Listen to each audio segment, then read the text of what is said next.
ఇక ఇదే అంశంపై మరింత సమాచారం అందించడానికి మా ప్రతినిధి శ్రీనివాస్ లైవ్ లో ఉన్నారు. చెప్పండి శ్రీనివాస్, ఆగస్టులో రేవంత్ సర్కార్ కు ముప్పు ఉందన్న నేపథ్యంలో మీ వద్ద ఉన్న సమాచారం ఏంటి?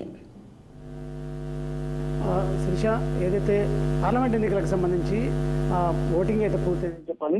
కానీ ప్రధాన చర్చ అంతా ఏదైతే అధికార కాంగ్రెస్ ప్రభుత్వం పైన పెద్ద ఎత్తున ఏదైతే విమర్శనాస్త్రాలు ప్రతిపక్ష పార్టీలు విమర్శ చేస్తున్న పరిస్థితి. ఇది బీజేపీ కావచ్చు, ఏదైతే టీఆర్ఎస్ నేతలు కాంగ్రెస్ అధికారంలోకి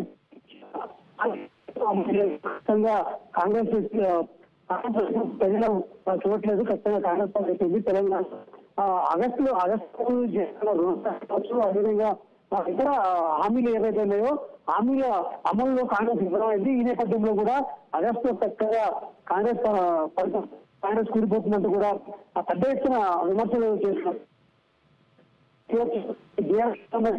ఏదైతే లక్ష్మణ్ కావచ్చు, అదేవిధంగా బీఆర్ఎస్ కు సంబంధించిన హరీష్ రావు కావచ్చు, అదేవిధంగా మాజీ ముఖ్యమంత్రి కేసీఆర్ కావచ్చు, మీరందరూ ఏదైతే కాంగ్రెస్ ప్రభుత్వం పైన అయితే ప్రజల్లో ఈ 5 నెలల విశ్వాసం కోల్పోయారు. సో ఈ రకంగా కూడా కాంగ్రెస్ ఎన్నాళ్ళు తెలంగాణలో అధికారంలో ఉండదు పోతుందంటూ కూడా పెద్ద ఎత్తున విమర్శలు చేసిన పరిస్థితి. ఈ నేపథ్యంలో కూడా ఇటు కాంగ్రెస్ ఇటు ముఖ్యమంత్రి రేవంత్ రెడ్డి కావచ్చు, అదేవిధంగా కాంగ్రెస్ మంత్రులు కూడా సీరియస్గా తిప్పికొట్టిన పరిస్థితి. ఏదే ప్రభుత్వం ఖచ్చితంగా కాంగ్రెస్ తెలంగాణలో 10 ఏళ్ళ అధికారంలో ఉంటుంది. ఎవరిన్ని కుట్రలు చేసినా కూడా కాంగ్రెస్కి ఏం కాదు. ఖచ్చితంగా ఇచ్చిన మాట ప్రకారం అన్ని హామీలు నెరవేర్చి తీరుతున్నాం. 6 గ్యారెంటీల్లో భాగంగా ఇప్పటికే 5 గ్యారెంటీలు అమలు చేశాము. అదేవిధంగా ఏదైతే బస్సుల్లో ఆర్టీసీ బస్సుల్లో మహిళలకు ఉచిత ప్రయాణం కావచ్చు, అదేవిధంగా 200 యూనిట్ల అయితే ఉచిత కరెంటు కావచ్చు, మరొకవైపు ఇందిరమ్మ ఇళ్లకు సంబంధించి కావచ్చు, ఈ అయితే ఇచ్చిన 5 హామీలు 6లో 5 గ్యారంటీగా అవుతున్నాయి, అమలు అవుతున్నాయి. ఖచ్చితంగా ప్రజలు కాంగ్రెస్ వైపు ఉన్నారు. సో ఏదైతే రైతు రుణమాఫీ 2 లక్షల రుణమాఫీకి సంబంధించి ఆగస్టు 15 లోపు ఖచ్చితంగా మేము అంటే రుణమాఫీ చేసి తీరుతామంటూ కూడా ఇప్పటికే ముఖ్యమంత్రి రేవంత్ రెడ్డిగా మాట్లాడిన పరిస్థితి. ఏదైతే ఇటు ప్రచారంలో ఎన్నికల ప్రచారంలో కూడా అంటే ఏ ఏరియా యాదాద్రి భువనగిరి జిల్లా పోయినప్పుడు యాదగిరి లక్ష్మీనరసింహ స్వామి ప్రమాణం, అట్లా జోగులాంబ పోయినప్పుడు అట్లా అంటే ఖచ్చితంగా ప్రమాణాలు కూడా చేసే పరిస్థితి. ఖచ్చితంగా నేను దేవుడిని నమ్ముతాను, ఖచ్చితంగా దేవుడి మీద ఒట్టేసి చెప్తున్నా, రుణమాఫీ 2 లక్షలు చేసి తీరుతా ఆగస్టు 15 లోపు.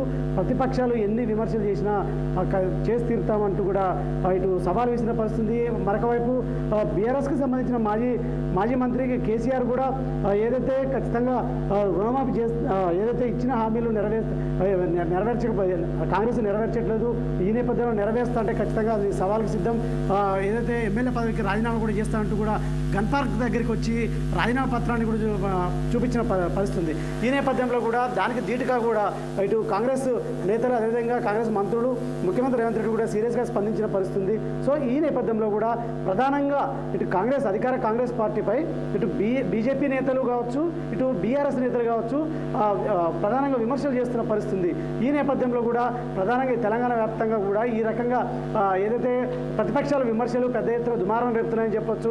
నిజంగానే ప్రతిపక్షాలు ఆరోపిస్తున్నట్టు కాంగ్రెస్ ప్రభుత్వం కూలిపోతుందా అనే ఏదైతే సందేహాలు కూడా ప్రజల్లో వ్యక్తమవుతున్నట్టు కూడా కనిపిస్తుంది. ఈ నేపథ్యంలో కూడా 10 ఏళ్ళు ఖచ్చితంగా అధికారంలో కాంగ్రెస్ ఉంటుంది. Right, thank you.